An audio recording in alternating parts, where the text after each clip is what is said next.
இந்த காதல் கொல்லாதது, ஒரு காவல் இல்லாதது.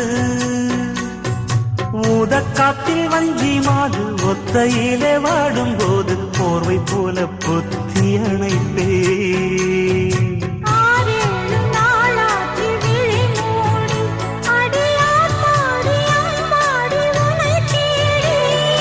நீதானே மானே என் இளஞ்சோடி, உனை நீங்காது என்றும் என் உயிர் நாடி.